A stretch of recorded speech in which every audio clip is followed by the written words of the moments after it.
Good morning, everyone. Welcome to Snap Judgments. This is Randy, as every day, as I am here every day. Sorry, sorry for getting a little bit of a late start this morning. Had a weird morning. Honestly, my sleep schedule is way off. I ended up going back to bed and waking up a little later than normal. So, um, at any rate, today I wanted to talk to you guys about how important pre-draft visits really are. All right. You're going to hear a lot about the Patriots and various teams, whoever you're a fan of. If you happen to be here and you're not a Patriots fan, hi. Um, but yeah, you're going to be hearing a lot about pre draft visits. The Patriots brought in somebody for a pre draft visit, for a top 30 visit, is what they call them. Um, Now, having said that, we only had 20 of those reported last year. So top 30 visit, pre-draft visit, meeting with them at their pro day, players they met with at the combine, at various all-star events, etc. There's a number of players that the Patriots are going to be meeting with throughout the process. And you're going to be led to believe that all those meetings are important. And honestly, you're going to be led to believe that not only are all those meetings important, but all those meetings must indicate interest in a prospect, interest in wanting to draft a prospect. And so I want to start you off by giving you one important number. Okay. Last year, during the pre-draft process, the Patriots brought in 17 running backs. Okay. They had contact in one way or another with 17 running backs. Then they went ahead and drafted a running back that wasn't one of those 17. Okay. So important number just to kind of indicate, exactly what kind of indicator a pre-draft meeting actually is. So what exactly are the pre-draft visits telling us? Right? There's certainly information to be gleaned from these visits. And while it may not all be positive, some obviously is, right? But everyone tracks these visits like their draft predictions. Okay. And they change week to week too. It'll be prospect A was brought in last week, and all of a sudden all the locals are hot on mocking prospect A higher to the Patriots or to the Patriots. And then all of a sudden next week it's prospect B, and he's been brought in, and now he's high on everybody's ranking boards and mock drafts. And the simple fact of the matter is it's all wildly reactionary. And 61 subscribers. Yes. Thank you, Lisa. Yeah. We're at 61 subscribers, by the way. 2 weeks ago, we hit 50, which was that magic number. It's kind of the first threshold for YouTube channels, is that 50 subscriber number. This week, we're at 61. We're still hoping to get to 100 in a month. We're not adding at quite the pace we need to get to that 100. If you're watching and you're not a subscriber, I would absolutely appreciate and love it if you did subscribe. We are trying to make a push for 100 subscribers by the draft. So click subscribe, tell your friends. If you know anybody that likes football, likes the Patriots, tell them about the podcast. Okay. They can come on down here. Click click to listen, not come on down, but click to listen. And look, they're going to get a lot of good sports talk, none of the bullshit, no commercials. Really, it's I try to put together a good podcast for folks. So tell folks about it. Let's help push for that 100 subscribers. At any rate, it's getting back to where I was. What I wanted to do was I took every reported bit of draft content from last year and threw it into a spreadsheet and just tried to get an idea of who they visited with and what that actually meant. Now, the Patriots had 151 reported instances of contact, I guess you would say, between themselves and players in the pre-draft process last season. Now, I say reported instances of contact because this ranges from meeting with a guy at an all-star event, perhaps like the Hula Bowl or the Tropical Sun Bowl or the Shrine Bowl, Senior Bowl, those sorts of things, or maybe a local pro day, a school pro day, a meeting at the combine, or a top 30 visit. These things are it ranges, okay? And there are different levels of contact, which often show they can either show different levels of interest. What they show different levels of interest in a prospect, but that doesn't necessarily always mean you're looking to bring in that prospect. In fact, sometimes you're bringing in a guy because it's kind of the last step before you cut him off the process, okay, off the draft board. Um, and I think that last year we saw the other part that I like to see is like I kind of like to break it down positionally, and I see where you're going after positionally. Okay. Um, so some key numbers from last year. Okay. We had 11 total picks last year. All right. Five of these guys had reported pre-draft contact with the Patriots. Now you see on your screen right in front of you, you've got all the draft picks listed out. Bear with me because these absolutely are computer generated images of these prospects. These are not uh, actual photos of the prospects. It just would have taken me too long. But Kyle Williams had 3 visits with the Patriots. Will Campbell had 1 visit. That was a top 30 visit for him. Joshua Farmer, also 1 visit. I believe that was at the Senior Bowl. Andy Borgalis, 2 visits. I believe 1 was the Shrine Bowl and 1 was the top 30 visit. And then, Craig Woodson on the bottom row had 1 visit, and that was at the Combine. Now, Craig Woodson's visit is actually an important wrinkle in the whole process.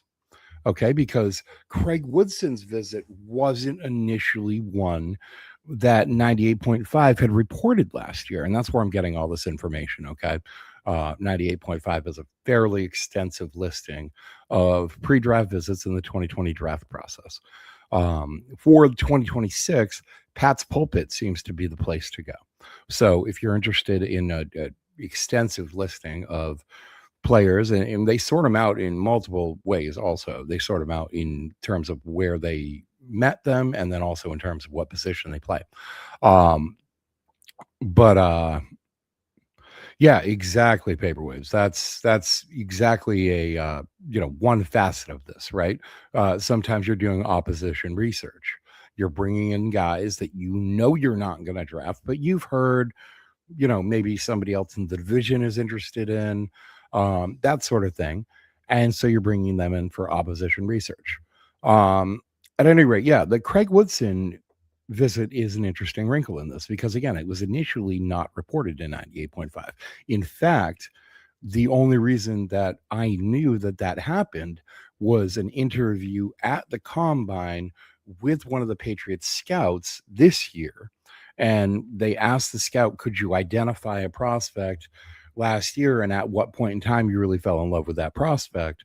And the scout said Craig Woodson at the Combine, and that was not a reported visit on 98.5's listing last year. So there is contact made that's unreported, right? So this is an imperfect process at best to begin with. But if you look at these guys, okay, number one, obviously more than half of them, no reported contact. Okay, so having in-person contact with a player is clearly not necessary for them. One kind of indicator of that, if you would, is Braden Swinson. All right, Braden Swinson fell in the draft due to questions surrounding his coachability, essentially. You would think that would be a guy you would want to talk to personally before you draft him. And yet we don't have any reported instances of that having happened. Another example would be Julian Ashby. Long snappers quite often are not drafted at all. He was drafted in the 6th round. So, if you were interested in him, you had a pretty good idea that you were going to be able to draft him if you were going to use a draft pick on a long snapper. Yet, they don't seem to have bothered to call him in to meet him first. Now, a long snapper is not exactly your franchise quarterback, so you wouldn't expect him to be setting the tone for the locker room or any of that sort of thing. But at the same time, your new, administration instilling your culture, you're taking a kicker who you've met twice. Maybe you would want to meet the long snapper who's gonna snap for him also. I don't know. Just, it's just interesting to note that over half of these prospects, there was no reported interest or pre-draft contact with. So let's look at the positional breakdown, I guess, if you will. And I think I have that on one of these. Okay, yeah. These are the positions that they brought in players, but they didn't draft any of the players that they had contact with. Now, they did draft players at these positions, right? Running back, 17 visits, 0 of those guys drafted. They did draft Travion Henderson. The edge position, 18 visits, 0 of those guys drafted. They did draft Braden Swinson. On the cornerback position, 12 visits, 0 drafted, but they did draft Kobe Minor. An interior offensive line, 12 visits, 0 drafted, but they did draft Jared Wilson. So that's a 2nd, 5th, 7th, and 3rd round pick, all used on guys who they had no reported contact with prior to the draft. But 2 of your top 4 picks, right? Because you had Will Campbell, then Travion Henderson, no visit. Then Kyle Williams, 3 visits. Then Jared Wilson, no visits. Then Craig Woodson, 1. Josh Farmer, 1. Braden Swinson, 0. The list goes on. So the overall kind of draw from this sort of information is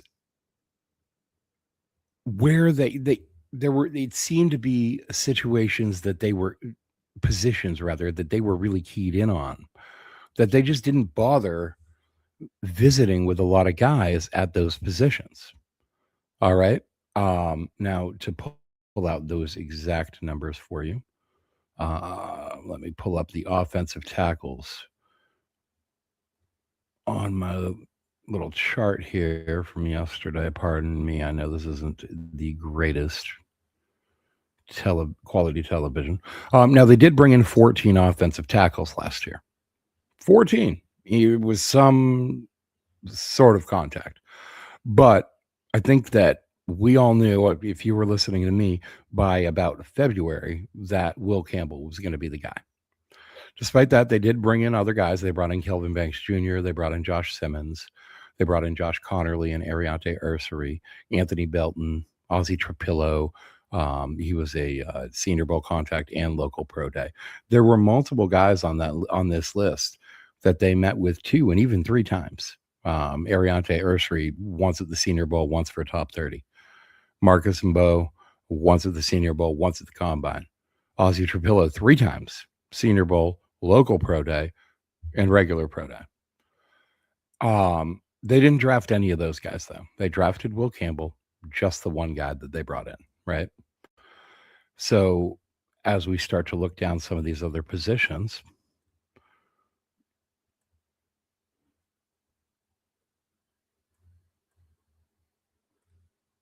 I think that safety is an interesting position, because that was a low volume position for the guys that they brought in.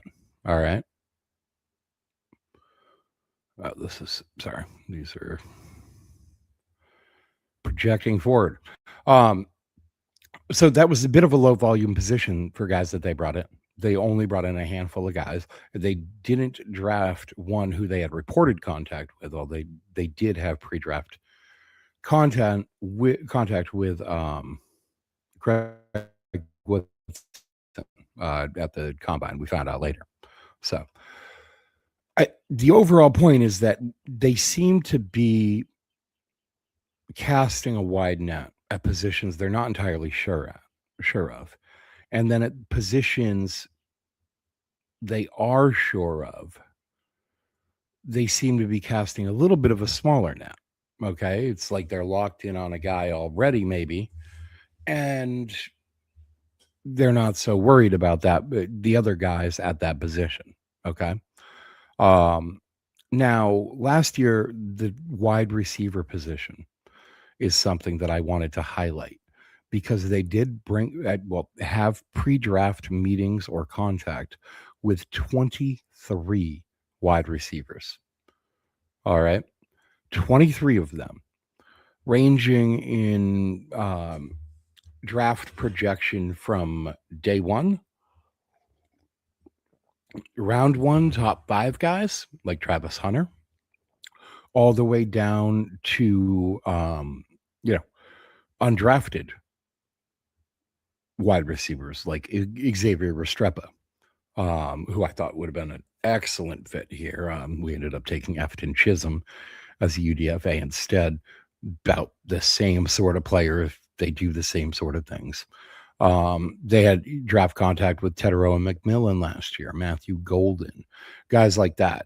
23 wide receivers. They ended up bringing in Kyle Williams. I also wanted to highlight this. Of the guys that they had at least 2 visits with, and that's 55 players. 55 players that they had at least. Oh no, wait, one. Hold on. That's not 55 players. That's 26. 26 players. I thought that number 55 sounded a little off. 26 players that they had at least 2 visits with. And of those guys, they did ultimately draft Andy Borregales and Kyle Williams.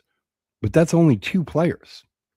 2 players out of the 26 guys that they had multiple pre-draft visits with that they ended up drafting.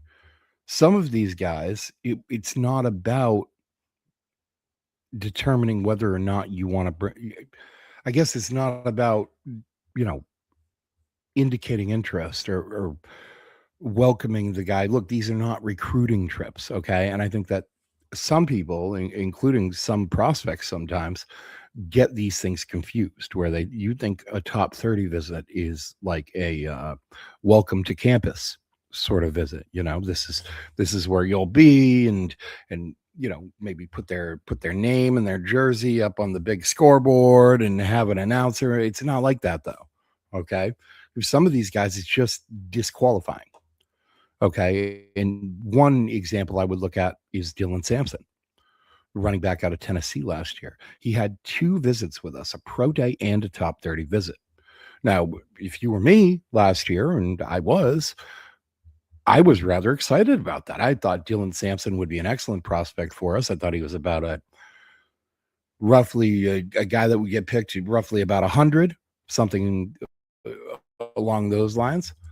And they brought him in. They went to his pro day. They brought him in for a top 30 visit. Great. Awesome. Super. We've got like 5 picks before, right in the top 100-ish. We're going to go grab that guy. Right. But no, we didn't. We got Travion Henderson in the 2nd round. Great. Super. Dylan Sampson, meanwhile, fell to 126. So this was a guy that we had multiple points of contact with pre-draft last year. And that ended up to be disqualifying. It ended up to say, we don't care where you're available. We're not going to take you. All right. He fell in the draft and he was selected nearly 90 spots after Travion Henderson, who was selected at 38, and yet we weren't interested in him. Ja'Cory Krosky-Merritt is another guy that I would look at and say we had 2 visits with him, one at the Shrine Bowl and a top 30 visit. And yet we didn't end up drafting him. Washington drafted him in the 7th round. So he was a guy we consciously continued to pass on despite having 2 points of pre-draft contact with him. So again, if you're sitting in the wings right now going, oh, look, that's a guy. Oh, we met him at an all-star. We met him at the combine. We brought him in for a top 30 visit. We must really love him. That's not always the case. All right. It just simply is not. Now, some of these players that you bring in, if you don't intend to draft them, you're bringing them in for other purposes. Okay. And there are guys that I would look at on this list, like, an Ariantre Ursary or a Teteroa McMillan, someone like that, who, if you know, like I think they knew from about January that they were going to draft Will Campbell. From about the time Vrabel took over here, I think they knew they were going to draft Will Campbell. I think they had a pretty good idea, and then it got locked in a few weeks into it. But I was hearing rumors, and I talked about them openly, that they were absolutely in love with Will Campbell as early as the Senior Bowl. And that was kind of when I locked it in for us, right? That's when I started talking about it. The receipts are there. You can go back and look. But that's when I started talking about it and said, look, Will Campbell's going to be the pick. I don't care if they have the first overall pick. I don't care who's available there. I don't care any of that. Will Campbell's going to be their guy from this class. And that was how it played out. And I don't think it would have mattered who was available. But you still see them meeting with guys like Abdul Carter twice. Once at the combine, once at a top 30 visit. Mason Graham twice. Once at the combine, once for a top 30 visit. So you're having these guys come in here. I mean, there's some level of interest in just finding out kind of what they're about, what makes them tick, right? Getting eyes on them in person, maybe in some cases it just satisfies some level of curiosity and some, to some effect.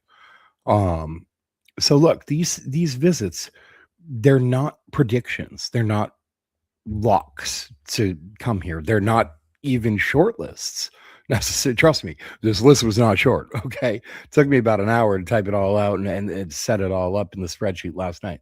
They're not short lists. What they are is they're a filtering process. Okay. They're not about necessarily so much about who they pick as they are about who they're eliminating. They're trying to whittle their draft board down to the guys that they're really interested in. And I mean, you can look for a really good example of this. You can look at the comparison between Jalen Noel and Kyle Williams.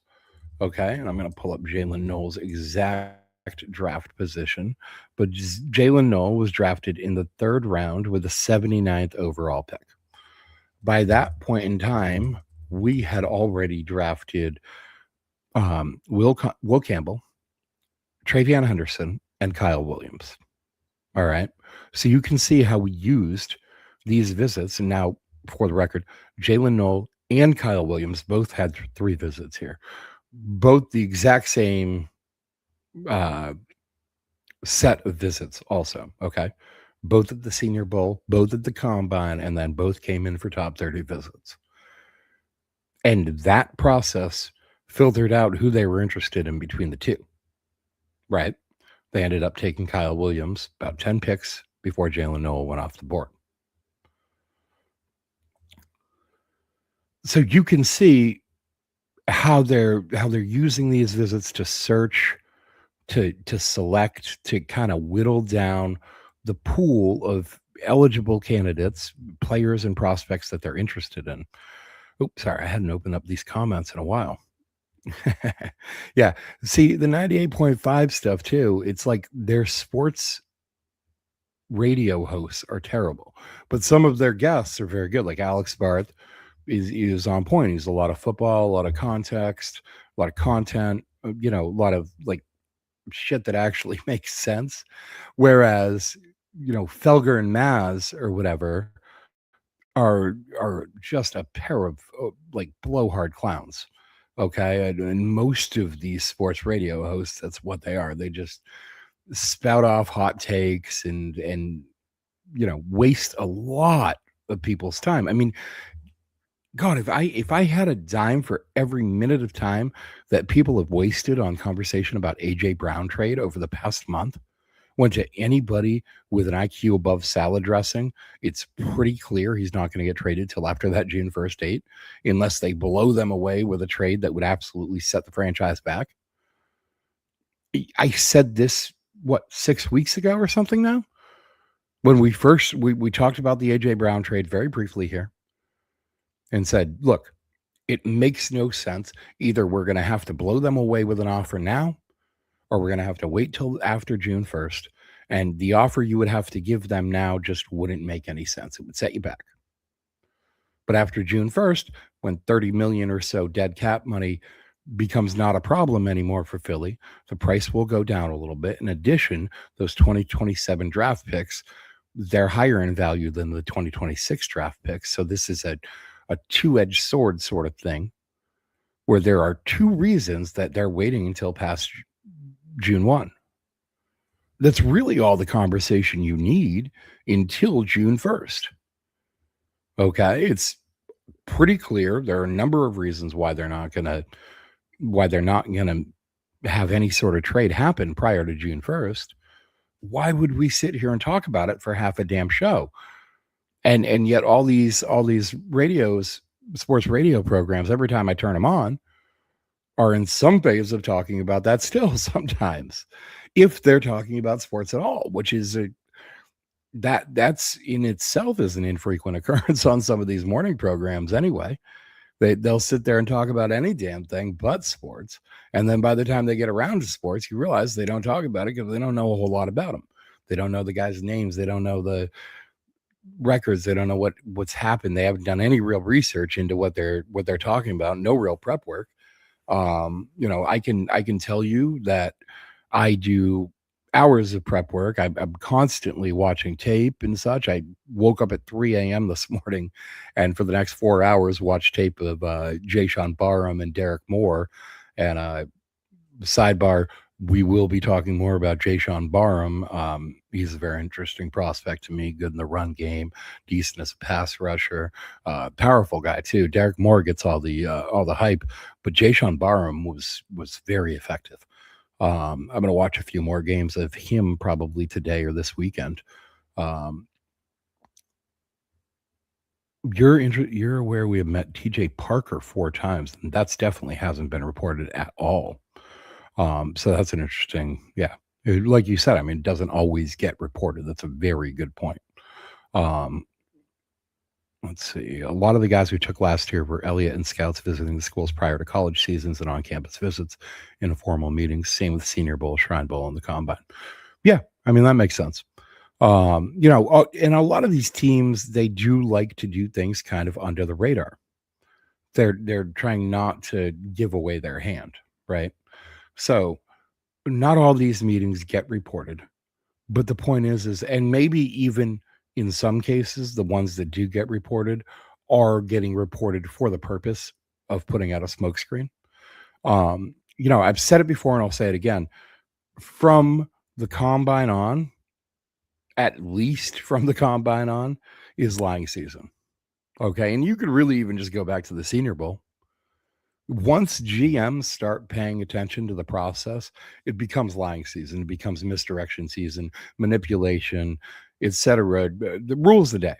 And some GMs, think back to like Andrew Berry, Cleveland last year, talking about how much he loved Travis Hunter and Shedeur Sanders, and man, he wishes he could draft both of them in the top 5, and da da da da da. And then he had the opportunity, traded out of it, and then he had the opportunity to draft Shedeur several times. Refused to until the owner came down and made him, essentially. So it's lying season, it's smokescreen season, it's misdirection season. Okay, it's manipulation season. This is all the things that NFL GMs are spending their days doing right now. And So you can't, any bit of news that comes out, you must be taken with a grain of salt. Okay. Very often, again, just for the sake of misdirection, do I let the report get out that I'm meeting with, or last year, let's say, right? Last year, we'll let the report get out that we met with Tedero and McMillan. We intend to take Will Campbell, but misdirection, we'll let it get out that we met with Tedero and McMillan. You know, so these sorts of things. Now, I wanted to get into the other half of this and kind of talk about who we've met with this year and what can we take out of that. All right. Um, Now, last year we had, sorry, last year we talked about kind of the positions that people that we met with last year, right? Um, and let me clear the filters on that. Um, right off the bat, we looked at three quarterbacks. They were local. No, sorry, two of them were local pro day guys. One we met at his school's pro day as well. The other one, Texas State guy, Jordan McLeod. None of these guys ended up getting drafted, not by us or anybody else. And this year already, we've met with two quarterbacks, Haynes King and Cole Payton. Now I think that's interesting. Both of those guys are probably going to get drafted. Both of those guys are slightly different prospects than Drake May is as a quarterback, and I wonder if you're not looking at a guy like Haynes King to kind of like run a scout team, to kind of emulate mobile quarterbacks and that sort of thing.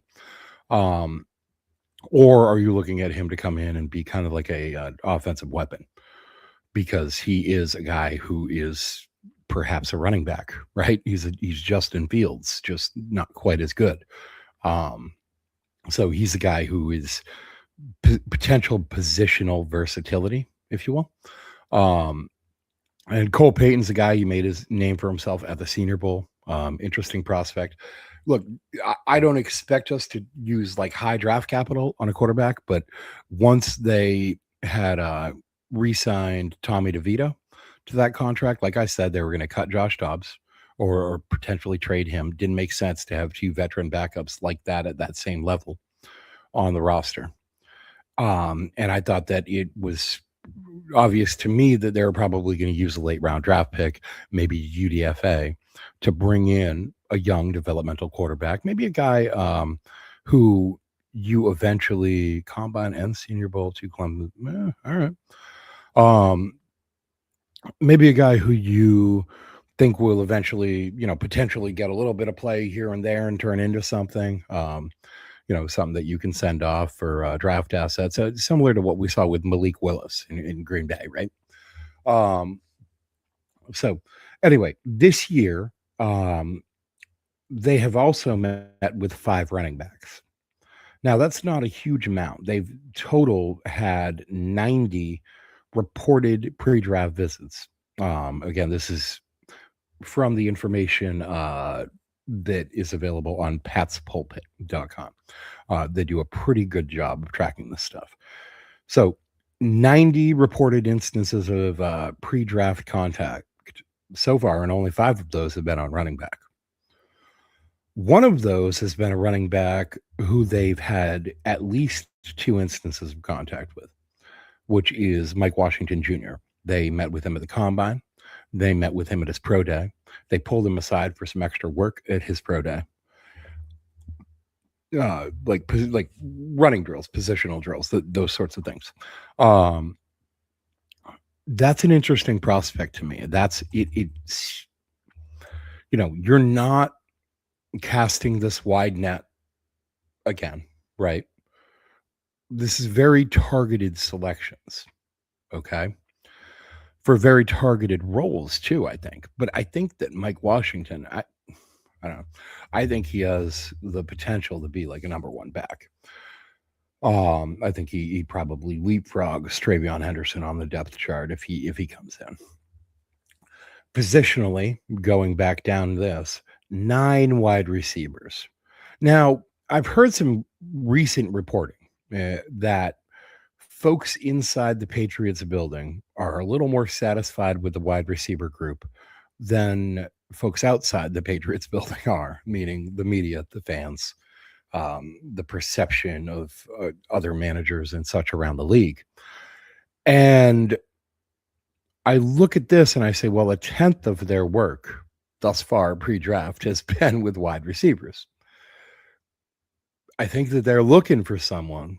I just don't think that they found that guy yet, right?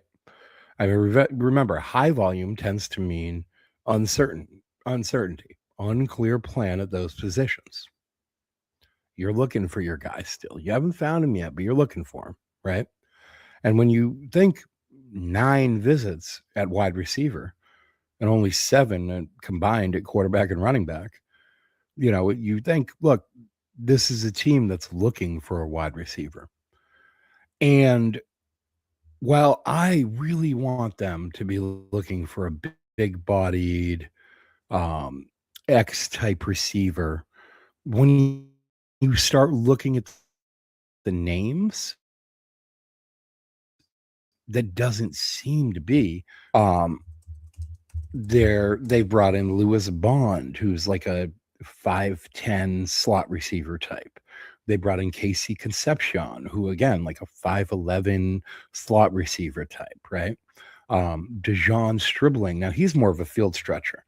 And J. Michael Sturdivant, more of a field stretcher, 6'3", super fast, but very, very late round prospect.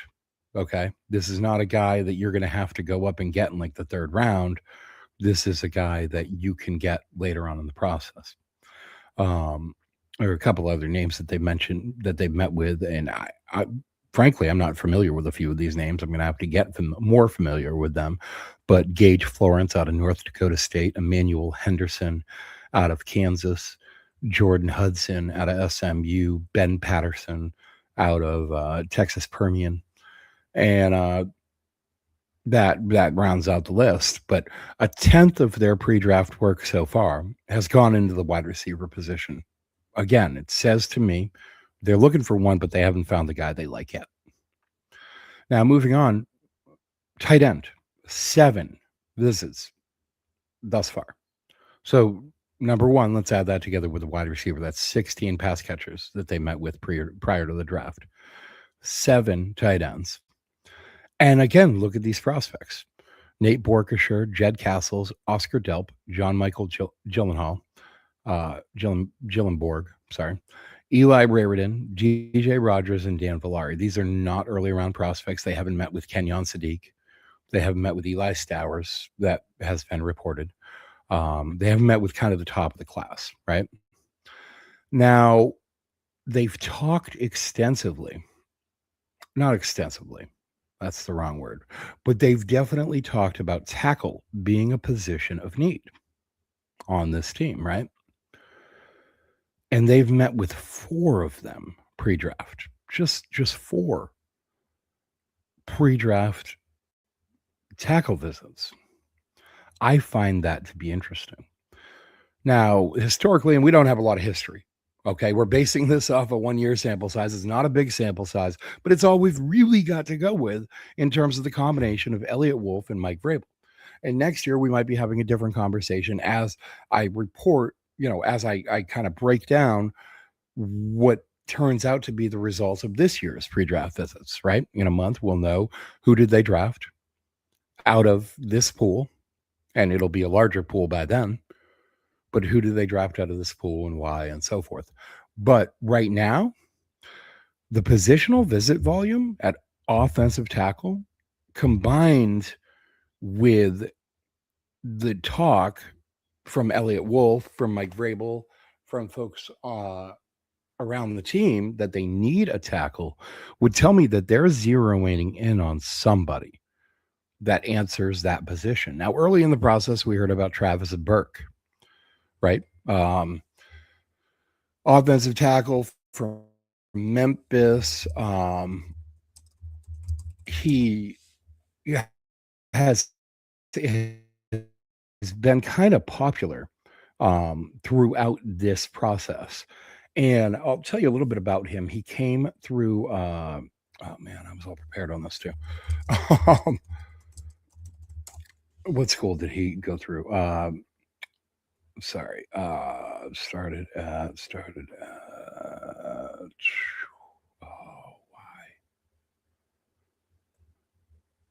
at any rate, this is his third school, Florida International. Before this, I was looking for the place he started. I keep thinking Central Arkansas because that was my first guess, but I know for a fact it's not Central Arkansas, so I don't want to say that. At any rate, he played at Memphis, 6'9", just gigantic prospect, pretty raw, and he's being coached at Memphis by David Deal, who was a two-time Super Bowl champion, former New York Giants offensive lineman. He played against us, won his titles against us.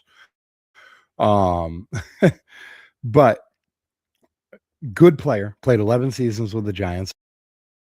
All right, from 2003 to us, and guy that knows how good Travis Burke is with him over all this time. Oh, why it's not showing it to me on his profile? Damn it! What was his first school? Now it's gonna bug me. Um,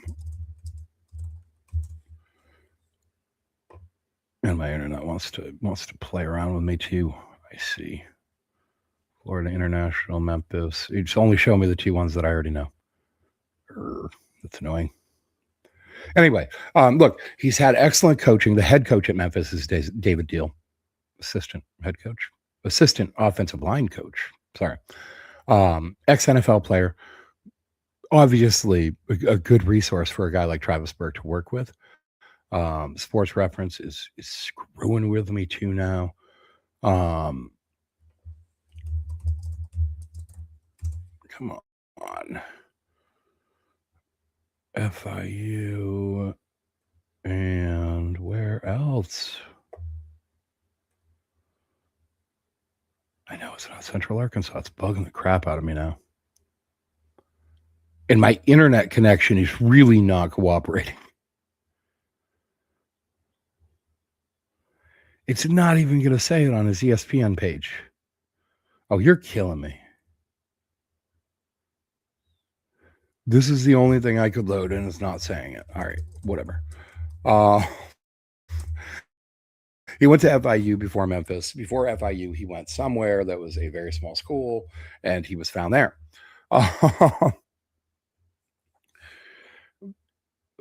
Okay, Sports Reference is even only listing FIU and Memphis.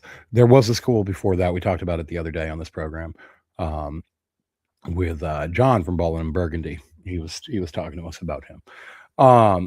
But I do think that there's some interest in interior offensive line. Okay. We talked about offensive tackle. Look, 4 prospects they brought in for pre-draft visits. That tells me you're kind of keying in on a guy. Okay. And maybe some of these guys on this and that next list, the first guy on this next list really jumps off the page at me, Cage Casey. I'm thinking maybe they're looking for a little positional versatility in this tackle guy. And I don't mean just a swing tackle. I mean somebody who can go from guard to tackle if necessary. So I think somebody who's projected at interior offensive line but spent their entire college career at tackle would be an interesting prospect for me in Cage Casey. Big guy. We've talked about him here before. He's like 6'5", 320-ish, something like that. One of my buddies who was at the Senior Bowl, who is also about 6'5", 300 pounds, said that Cage Casey was absolutely massive, much bigger than he felt bigger than he was listed at. And that's from a guy who's looking at him pretty much eye to eye. A couple other interesting names on this list. Jalen Farmer, they met with at the Combine. We've talked about him also, very fast at the Senior Bowl. Something like 17.3 miles an hour he was measured at. Brian Parker II. Look, when you look up positional versatility, his name should probably be on it. Right next to it, Graham Barton type of clone. Now, again, that's a little bit of scouting the helmet. I understand that. But I've talked about it before. There's a reason you scout the helmet. It's sort of like saying, you know, don't judge a book by its cover. Well, what's cover for, right?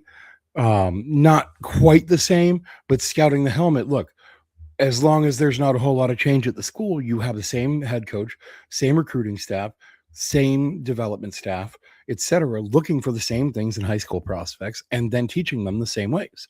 So you're going to come out with some similarities between some of these prospects if they've both spent a lot of their career at the same place, right? So Brian Parker II, very similar in the pre-draft process to Graham Barton. Guy who played tackle throughout his entire college career, is being projected on the interior. He was working out pre-draft as a center. Tells everybody who will listen that he's being listed in the draft as a center. May actually end up playing guard. We'll see. Keelan Rutledge, just a mean offensive guard out of Georgia Tech. I really like him. But overall point is 11 interior offensive line prospects that this team has brought in so far. Out of 90 total visits, 11 of those have been on the interior offensive line. That tells me what? High positional visit volume means they're still searching. They're still trying to find the right guy. Now, moving along to the defensive side of the ball, defensive tackle, another position where they've had 11 visits thus far. I run down the names real quick. Nick Barrett, Rayshon Benny, Grayson Holton, Cody Huisman, Kevin Jabody Jr., Caden McDonald, Noah Miles, Tyler Onyedim, Caleb Proctor, Landon Robinson, Journeus Tafia. I'm not sure who that guy is, to be honest. Out of Colorado State. They met him at his pro day. Couple things on this list, right? Now, Nick Barrett's size. Let me just check that real quick. Okay, yeah, 6'3", 312. Number one, I heard a really funny theory the other day, and I actually kind of dig it because Mike Vrabel does so love screwing with the media when they give him the opportunity to. For whatever reason, it's clear to me anyway. And there have been times where the media or maybe a member of the media or whatever it might be kind of creates a storyline, and Mike Vrabel kind of doesn't shut them down, and kind of just lets them run with it. And it just looks to me like he's just getting a little entertainment value out of it. And somebody had said the other day that the Caden McDonald visit that was lined up. Now it's a top 30 visit, right? They said it doesn't really make a lot of sense. Why would you waste your why would you spend your first round pick on a defensive lineman just to put him between Milton Williams and Christian Barmore? You would have overinvested in the defensive line. You'd be bypassing other things you need, all this sort of thing. And then they said, the top 30 visit was like a day or two after, I think it was Daniel Jeremiah or Dane Brugler, someone, one of the big guys, released a mock draft that had them taking McDonald in the first round. And he was like, almost feels like Mike Vrabel's just kind of like eating up the media attack, or like feeding into the media fire, if you will. And when you look at this list of guys, Caden McDonald's kind of the outlier, right? A lot of these other guys are, smaller, penetrating guys. Grayson Holton, Anya Dean, Caleb Proctor, Landon Robinson. Caden McDonald almost doesn't fit the archetype that they've been meeting with. So that's an interesting one to me, looking at it now. Now, maybe we look back, maybe they do take Caden McDonald. Maybe they love him, right? He's an Ohio State guy. Mike Vrabel's an Ohio State guy. Draymond Jones is an Ohio State guy. I mean, maybe they love Caden McDonald. I don't know. But I think it does seem like one of those instances to me where Mike Vrabel could be, pouring a little fuel on the media fire just to sit back and enjoy and watch it burn. I also think Caden McDonald could be a very realistic target for a team like the New York Jets, who have 4 picks in the top 44 have needs along the defensive line, like self-created needs along the defensive line, and could use a big guy like that. So you could be seeing a little bit of opposition research there.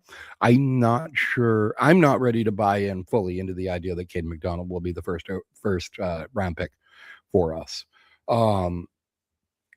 Then you see high positional volume right there. Well, there are few positions that are higher position volume this year for us than the edge group. 15 out of 90 visits have been with players at the edge position. Again, that tells me they haven't settled in on a guy. One of those guys has come in. There's 2 visits. That's Zion Young. Okay, they met him at the combine. They're bringing him in for a top 30 visit as well. But he was one that was reported early in the process. One of the first top 30 visits that was reported. And he kind of doesn't fit the archetype of a lot of the other guys that they've looked at thus far. Okay, because you've seen them have some sort of contact with all of the smaller pass rushers in the second to third round range, right? Romello Height, Cassius Howell, R. Mason Thomas, guys like that. Then Zion Young, TJ Parker, they met with both those guys. Those guys are a little more comparable. Keyron Crawford, DDS, we've talked about him. Dayon Hayes out of Texas A&M, the other guy out of the third edge rusher out of Texas A&M. They met with all 3 of them. Hayes they met with at the American Bowl, by the way. The other 2, Height they met with on a top 30 visit, or have scheduled on a top 30 visit, and Cassius Howell they met at the combine. Wait.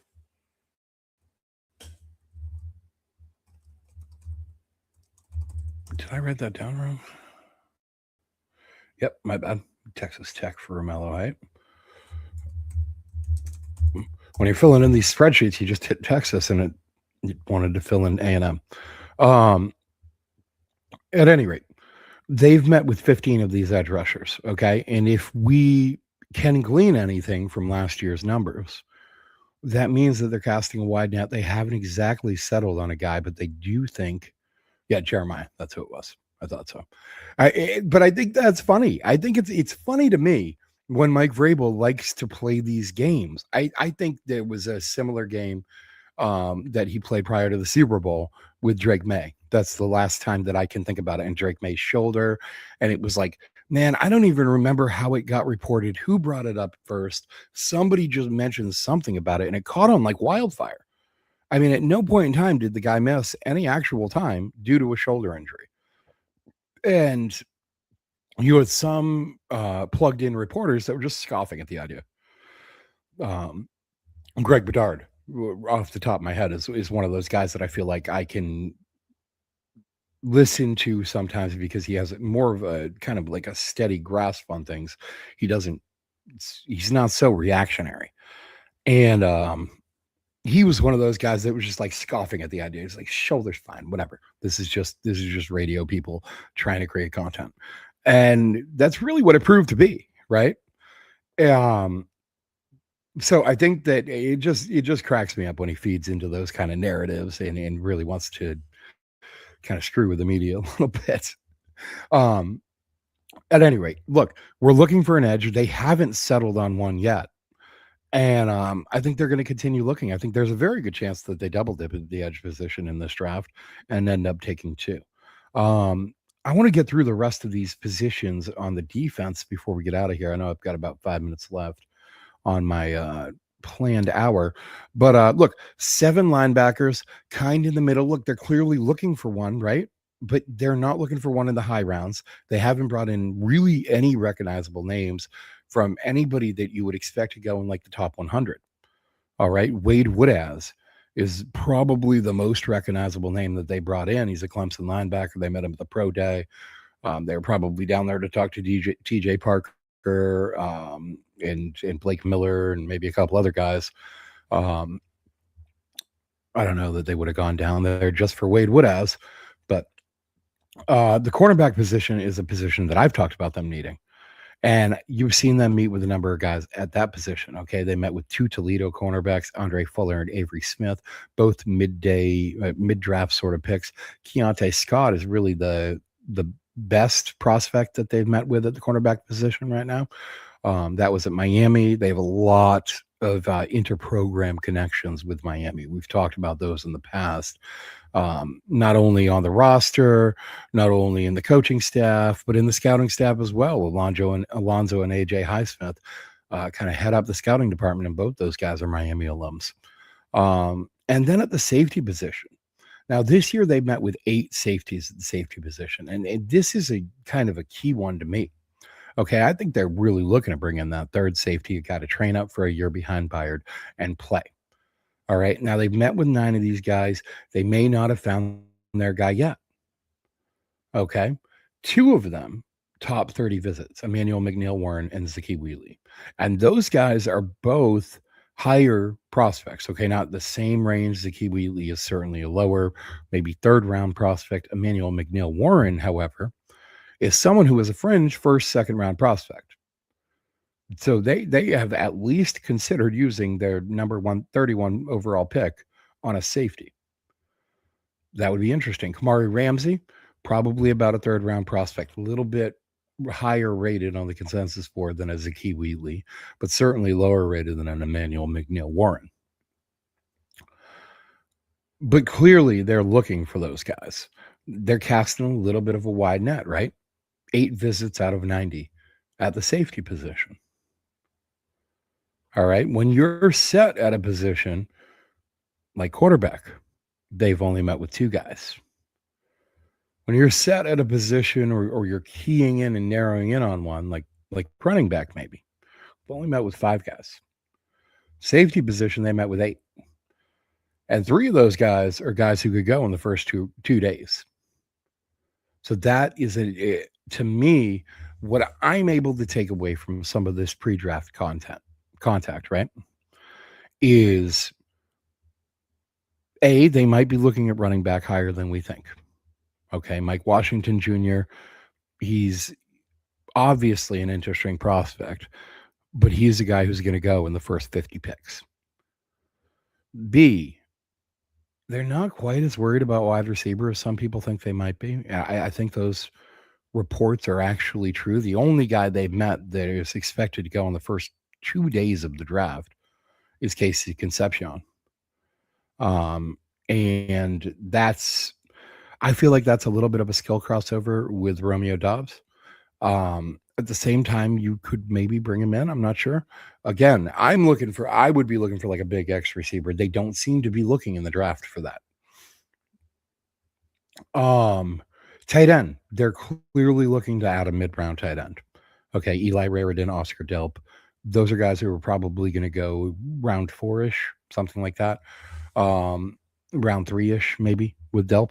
We'll see. We'll see how much people are going to be able to kind of ignore the injury issues that we talked about earlier in the week in favor of the athleticism that we have also talked about a couple times on this program.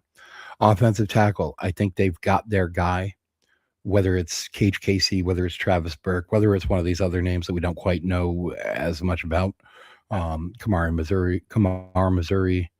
That can't be his name. That has to be autocorrect. Anyway, Jake Pope and Jaden Williams are the other options. And Cage Casey, to be fair, is listed as interior offensive line. Look, and interior offensive line, they're obviously still looking for their guy. They've had 11 visits out of their 90 with interior offensive line players, if you include Cage Casey in that number. They're clearly looking for their guy. They're clearly looking for a guy and their specific guy. Same at D tackle, 11 visits there. They're clearly looking for their guy. They're clearly looking for a penetrating 3-tech type. It's funny. Corey Durden the other day was so offended on Twitter at the Caden McDonald pick, just laughing and clearly he saw that and he wasn't overly impressed by it. Edge. They're definitely looking for at least one edge player in this class.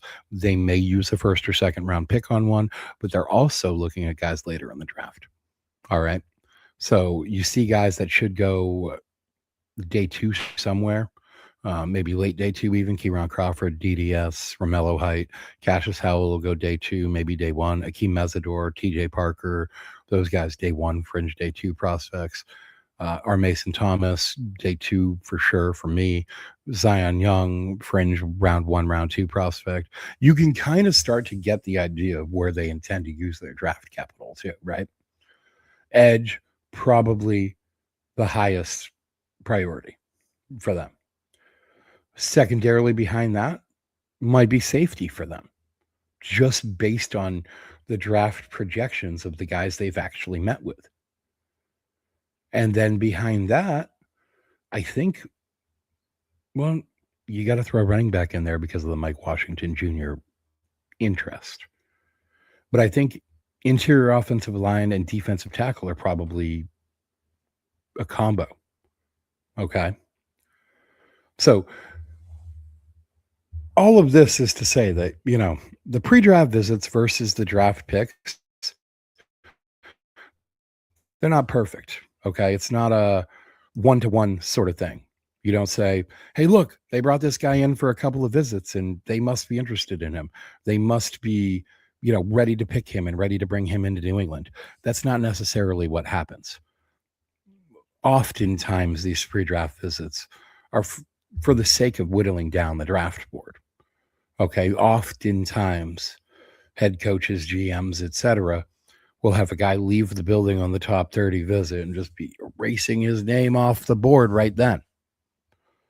So be careful how excited you get about some of these things. Be careful, diving into watching every game of, DeJon Stribling because you heard he was coming in on a top 30 visit, or trying to learn everything you possibly can about, Caden McDonald because Daniel Jeremiah mocked him to us and then he was brought in on a top 30 visit. Look at the bigger picture of these things. It's not always necessarily about that specific player. Sometimes there are things you can glean from these facts and news stories that are more important and more indicative of what's going on.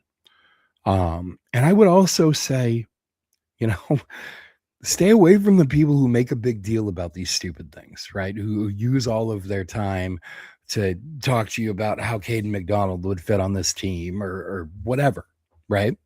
Or folks who are so highly reactionary with these sorts of things. And then they're spending all their time looking at how Caden McDonald would fit on this team. But, they spend almost zero time talking about Caleb Proctor or Grayson Halton or Landon Robinson, guys who would actually be better fits along this front.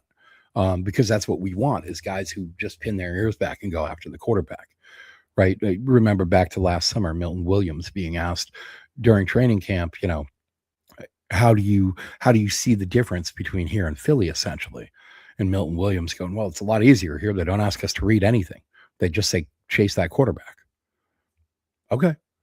Now, why would you be looking at Caden McDonald to throw him into that system? Why would you be using such a high pick when, look, every team needs a nose tackle. Every team needs a run blocker at times. But, man, they're available later. They're available cheaper. You don't need to use a first-round pick, slap them between your two incredibly expensive defensive linemen already in Barmore and Williams, and then have all of your investment be on that D-line. So be careful of the folks who would be so reactionary. This is their job. They should know the difference.